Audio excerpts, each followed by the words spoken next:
Yesterday, I think it was yesterday or Sunday or Monday, Chuck Schumer said a repeat of a line that Barack Obama actually said. They want to change or fundamentally change America.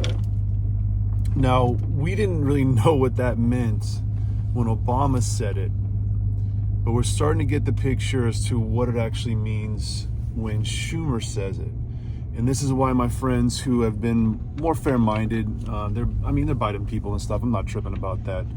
But their big complaint is y'all Republicans need to hold that Senate, because even as Democrats, they understand what it actually means to do the Green New Deal and all that kind of stuff.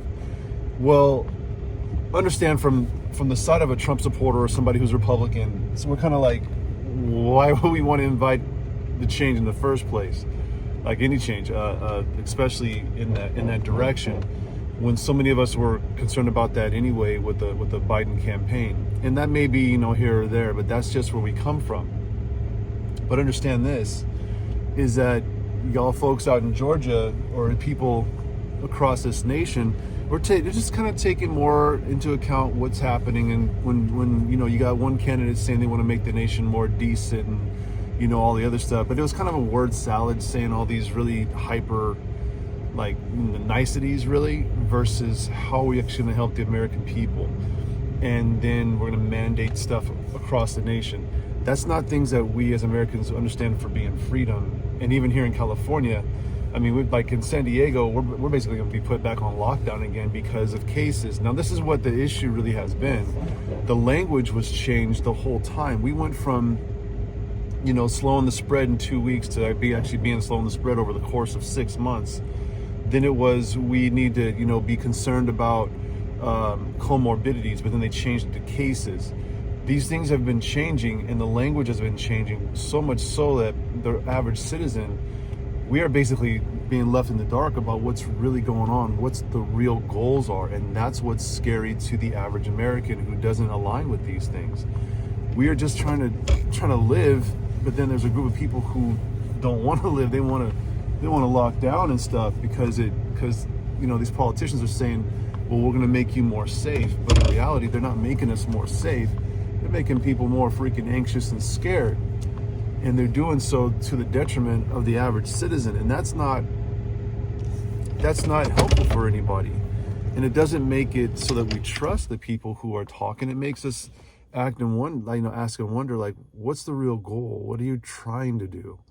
And if you're saying you're out there for my betterment, but then you're willing to penalize me for not doing what you say, is that really more authoritarian, or is that saying, hey, I'm trying to work with under the guise and under the fundamental aspects of our nation's freedom to make choices for the individual rather than do it for the collective? Like, there's a big difference there.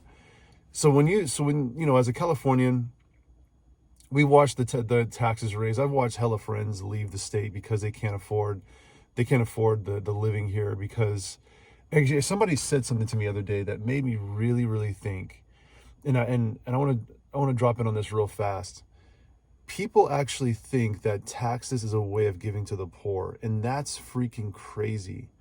Taxes and being taxed and having higher tax rates, and then these programs that are used for the poor and stuff like that, like, that's the way that some people give or believe that they're supposed to give. Like, that's their philanthropy. But what they're not realizing is that socialists, that's what forced taxation is. It's the forced giving. And when people try to say that that's biblical and stuff like that, what they're kind of pretty much ignoring is that it's not compulsion that makes you give. It's actually, you just do it voluntarily. And that's like me. I give to all types of stuff all the time. I don't tell people I give, but I do. And we even had a situation where a person tried to, I won't get into the whole details. Somebody tried to extort us one time, and or extort me, and saying that I owed so and so something and yada yada.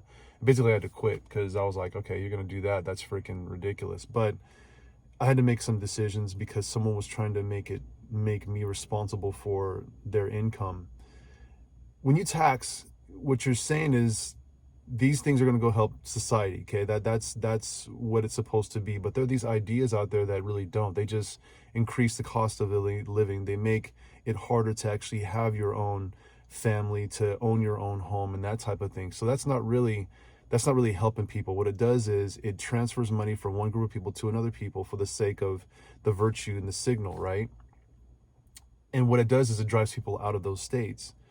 But then the people who move out of like a California to like a Texas or to another state, and then they vote the same exact way, what they're doing is they're imposing this idea that we can tax me so that I can help society, and give me higher taxes so I can help society, not realizing that what they're doing is they're increasing the taxes for the average person, making it harder for the average person to live. But then the virtue signal in it is, well, we all need to give more. But see, the convolution and the mixing up of the language and the term is that taxation is giving. That's not what taxation actually is. Taxation is, I mean, I'll be real, like I'll use the axiom, taxation is freaking theft. Because there are things that we should be able to manage money better and use better, rather than just ask for and continue to tax the average citizen to death, which is basically taxing the middle class and transferring money from one group of people to another. That's not really fair. So anyway, when you look at Chuck Schumer, you look at Obama, who say we're going to fundamentally change the nation, they not only did so in a way that's been to the detriment of the American people, but they did so in the education system, because they changed language.